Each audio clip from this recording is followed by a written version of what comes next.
age wise, less death, number of deaths for birth, less. എല്ലാ standards നമ്മളുടെ അമേരിക്കയിലെ യൂറോപ്പിന്റെ സ്റ്റാൻഡേർഡ്സ് അത് ഈ പൊല്യൂട്ടഡ് ഇൻഡസ്ട്രീസ് വരാതെ ഇരിക്കുന്നു. ഈ ഗവൺമെന്റ് സമീപനമൊക്കെ എന്തൊക്കെയാണ്? കേരള സർക്കാരിന്റെ ഒക്കെ സമീപനം ഈ ഓർഗാനിക് ഫുഡ്സിലൊക്കെ എനിക്കൊരു വളരെ സപ്പോർട്ടീവ് കുറച്ചും കൂടെ ചെയ്യണം. പക്ഷെ ഫോർ എക്സാമ്പിൾ IT-യിൽ അവർ വളരെ supportive. That's a good industry, ഒരു പൊല്യൂഷനും ഇല്ല, നന്നായിട്ട് പോകും. Tourism government is very supporting and it is increasing in ഇത്. അതുപോലെ തന്നെ ഓർഗാനിക് ഫുഡ്സ്.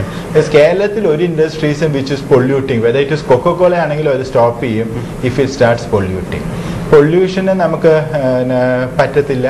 ഈ വേറെ ഒരു എൻവയൺമെന്റ് ആയിട്ട് ഏതെങ്കിലും ഒരു തെറ്റ് പറ്റിയ കേരള ഇമ്മീഡിയറ്റ്ലി സ്റ്റോപ്സ്. പിന്നെ what they require is a higher standard of ലേബറാ.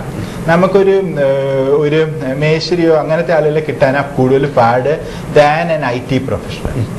നമുക്കൊരു IT ഒരാളെ വീട്ടിൽ വരണമെങ്കിൽ അയാൾ വരും. പക്ഷെ ഒരു മേശയെ കിട്ടണമെങ്കിൽ ഒരാഴ്ച വെയിറ്റ് ചെയ്യണം.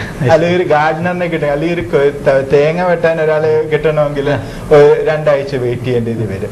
അതിൽ IT ഒരു ദിവസം അഡ്വർടൈസ് ചെയ്താൽ തന്നെ 30 ആളുകൾ ക്യൂയിൽ നിൽക്കുക.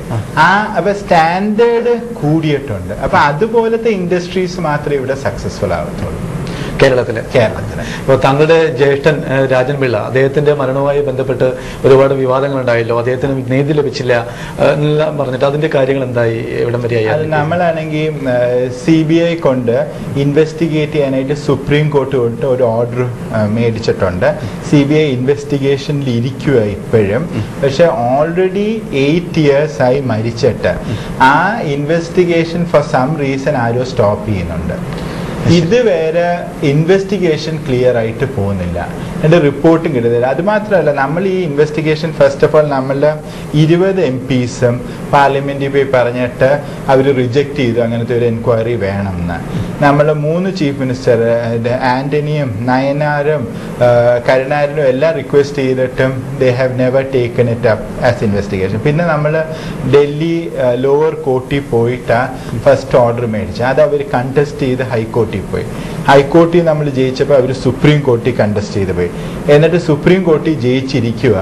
പക്ഷെ ഇൻവെസ്റ്റിഗേഷൻ ഒന്നും നടക്കുന്നില്ല. അതെന്തുകൊണ്ടാണ് ഇൻവെസ്റ്റിഗേഷൻ നടക്കാത്ത? കേരളത്തിന്റെ ഭാഗത്തുനിന്ന്, നമ്മുടെ ഭാഗത്തുനിന്ന് വല്ല സപ്പോർട്ട് ഇല്ല. നമ്മളെ 20 MPs പോയി സപ്പോർട്ട് ചെയ്തു. പക്ഷെ നമ്മളെ പവർ അത്രേ ഉള്ളൂ. നമ്മൾ റിലേറ്റീവ് ആയിട്ട് ഒരു സ്മോളർ ഒരു പവറാ. 20 MPs 120 MPs UP ആയിട്ട് നോക്കുമ്പോൾ നമുക്കൊരു റിലേറ്റീവ് പവർ കുറവാണ്.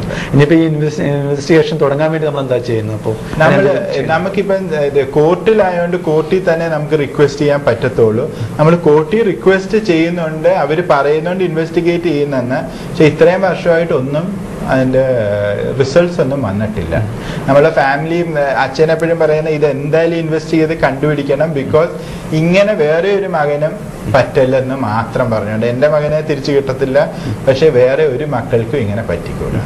അദ്ദേഹത്തിന്റെ ഭാര്യയൊക്കെ കോടതി സമീപിക്കുകയും ഒക്കെ ചെയ്തിട്ടുണ്ടല്ലോ. ഇപ്പൊ അവരുടെ ബിസിനസ്സും എന്താണ് ഇപ്പോഴത്തെ സ്ഥിതി? ഇപ്പൊ ഭാര്യ ബിസിനസ് എല്ലാം ഇത് ചെയ്തു, ഷെയർസ് എല്ലാം വിറ്റു. ഷീ ഈസ് ലുക്കിംഗ് ആഫ്റ്റർ 2 കുട്ടികളെ നോക്കിക്കൊണ്ടിരിക്കുക. അത് തന്നെ ഒരു ഫുൾ ടൈം ജോബ്. ഒരു അച്ഛനില്ലാതെ വലിയൊരു ഡിഫിക്കൽട്ടിയാ കൊണ്ട് നടക്കാനായിട്ട്. അത് ഇപ്പം വൈഫാണ് നോക്കുന്നത്. തങ്ങളുടെ കുടുംബത്തെ കുറിച്ചൊന്ന് പറഞ്ഞുതരാമോ? ഞങ്ങളെല്ലാവരും കൂടെ 8 പേരായിരുന്നു. രാജനായിരുന്നു എൽഡസ്റ്റ്. 6 സിസ്റ്റേഴ്സ്. എല്ലാവരും കല്യാണം കഴിച്ചു, ബിസിനസ്സിലാണ്, കാഷ്യൂ ബിസിനസ്സിൽ തന്നെയാണ് ഇതായിട്ട്. എൻ്റെ ഒരു ബ്രദറിലോ മരിച്ചുപോയി, ഏറ്റവും മൂത്ത്. അവരുടെ കുട്ടികൾ അമേരിക്കയിൽ പോയി IT-യും ബാക്കിയെല്ലാം നോക്കിക്കൊണ്ടിരിക്കുക. അല്ലാതെ എൻ്റെ ഒരു അങ്കിളായ രവീന്ദ്രനാഥൻ നായർ ഏറ്റവും വലിയ ഇൻകം ടാക്സ് പേയർ ആയിരുന്നു. ഇന്ത്യയിൽ 2 വർഷം ഏറ്റവും നല്ല മൂവീസ്, അരവിന്ദിൻ്റെയും അടൂർ ഗോപാലകൃഷ്ണനെല്ലാം ഏറ്റവും നല്ല മൂവീസ് എടുത്തത് രവിമാമന.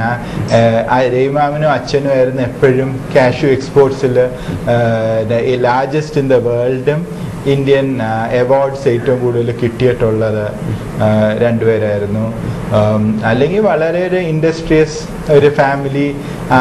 കൊല്ലത്തെ ഏരിയ നന്നായിട്ട് കൊണ്ടുവന്നത് തന്നെ അവരുടെ ഒരു വലിയൊരു ഇമ്പോർട്ടൻറ്റ് ഒരു വർക്കായിരുന്നു. ആ സൊസൈറ്റി തന്നെ അങ്ങ് ഇംപ്രൂവ് ചെയ്യാനായിട്ട്. രാജ്മോഹൻ എവിടെയാണ് സെറ്റിൽ ചെയ്തിരിക്കുന്നത്? എവിടെയാണ്? ഞാൻ ട്രിവാൻഡ്രത്താണ് എൻ്റെ ഫാമിലി എല്ലാം. ഹോളണ്ടിലെ ഞങ്ങളുടെ ഹോൾഡിംഗ് കമ്പനീസ് അല്ല. അപ്പം ഇവിടെ രണ്ടിടത്തുമായിട്ടാണ്. പിന്നെ നമുക്ക് ഓപ്പറേഷൻസ് 5 കൺട്രീസിലുണ്ട്. തായ്ലൻഡിലുണ്ട്, ഇന്ത്യയിലുണ്ട്, സിലോണിലുണ്ട്, ഹോളണ്ടിലുണ്ട്, അമേരിക്കയിലുണ്ട്. അപ്പൊ ട്രാവൽ ചെയ്യണം കുറച്ച്. അങ്ങനെ. താങ്കളുടെ ഫാമിലിയെ കുറിച്ചൊന്ന് പറഞ്ഞുതരാം. എനിക്ക് 2 കുട്ടികളുണ്ട്. ഒരാൾ 14 വയസ്സ് രാജകൃഷ്ണനും 7 വയസ്സ് രാജനാരായണനും. എൻ്റെ വൈഫ് വിനീത സ്റ്റോക്ക് എക്സ്ചേഞ്ചിലെല്ലാം വളരെ ഇൻട്രസ്റ്റാണ്. ഫസ്റ്റ് റാങ്ക് ഹോൾഡർ ആയിരുന്നു കേരള യൂണിവേഴ്സിറ്റിയിലെ കോമേഴ്സിൽ. വളരെ ഇൻട്രസ്റ്റഡാണ്. പിന്നെ കുട്ടികളെല്ലാം ടെന്നീസ് കളിക്കും. ഞങ്ങളെല്ലാവരും ടെന്നീസ് കളിക്കുക. എൻ്റെ അമ്മയും അച്ഛനും ടെന്നീസ് കളിക്കുമായിരുന്നു. എല്ലാ കുട്ടികളും ടെന്നീസ് കളിക്കുമായിരുന്നു. വളരെ ഞങ്ങളുടെ ഒരു ഫൗണ്ടേഷൻ ഉണ്ടായിരുന്നു, ബ്രിട്ടാനിയ അമർജ ടെന്നീസ് പ്രോഗ്രാം. അവിടെയാണ് ലിയാൻഡർ പേസ് പഠിച്ച് വന്നത്. വളരെ ടെന്നീസായി ഏറ്റവും കൂടുതൽ വലിയ ഹോബി. ഈ ബൾഗേറിയൻ പ്രിൻസസ് ഡോക്ടർ പെനിക്കാങ്കോ ആയിട്ടുള്ള കണക്ഷൻ എങ്ങനെയായിരുന്നു? അത് ഈ ഓർഗാനിക് ഫുഡ്സിൽ അതിനും കൂടെ ഞങ്ങൾ പാലക്കാട്ടിൽ വന്നത് ടു ഫൈൻഡ് ഔട്ട് എങ്ങനെയാണ് ഈ ഓർഗാനിക് ഫുഡ്സ് മേജറായിട്ട് സെല് ചെയ്യാൻ പറ്റുന്നതെന്ന്. അത് വി എക്സ്പെക്ട് ഒരു സെക്കൻഡ് ഇയർ ആകുമ്പോൾ ഒരു 500 കോടി രൂപയെല്ലാം എക്സ്പോർട്സ് കൊണ്ടുവരാൻ സാധ്യത ഉണ്ടെന്നാണ് നമ്മളെ സ്റ്റഡി പറയുന്നത്. പാലക്കാട് ഇപ്പോൾ നിങ്ങൾക്ക് ഇഷ്ടപ്പെട്ടോ? ഇവിടെ തുടരാൻ സാധ്യതയുണ്ടോ? നല്ല സ്ഥലവും കുറെ ലാൻഡ് ഉണ്ട് വിച്ച് ഇസ് പ്യുവർ, കെമിക്കൽസ് ഒന്നും ഇല്ലാത്ത ലാൻഡ് ഉണ്ട് which we can identify and take it forward. Thank you Rajmohan. Thank you very much. വളരെ അപ്രതീക്ഷിതമായാണ് മലയാളിയും അതുപോലെ തന്നെ ആഗോളതലത്തിൽ തന്നെ ഒരുപാട് ബിസിനസ് സ്ഥാപനങ്ങളുടെ അധിപനുമായ ശ്രീ രാജ്മോഹൻ പിള്ളയെ ഞങ്ങൾക്ക് ലഭിച്ചത്. അദ്ദേഹത്തിന്റെ ബിസിനസ് സ്ഥാപനത്തിന് ഇനി കൂടുതൽ നേട്ടങ്ങൾ ഉണ്ടാവട്ടെ. അതുപോലെ തന്നെ ഇന്ത്യക്കും കേരളത്തിനും അദ്ദേഹം ഒരുപാട് ഇൻവെസ്റ്റ് ചെയ്യുകയും ഇവിടെ ഒരുപാട് ആളുകൾക്ക് തൊഴിൽ ലഭിക്കുന്ന തരത്തിലുള്ള ഒരുപാട് സ്ഥാപനങ്ങൾ ഉണ്ടാവട്ടെ എന്ന് മാത്രം പറഞ്ഞുകൊണ്ട് ആശംസകൾ അറിയിച്ചുകൊണ്ട് ഏഷ്യാനെറ്റ് കേബിൾ എല്ലാവിധ ആശംസകൾ ഒരിക്കൽ കൂടി അദ്ദേഹത്തിന് നേർന്നുകൊണ്ട് അതിഥി എന്ന പരമ്പരയുടെ ഈ ഭാഗം ഇവിടെ പൂർണ്ണമാവുന്നു. വീണ്ടും വാർത്തകളിലേക്ക്.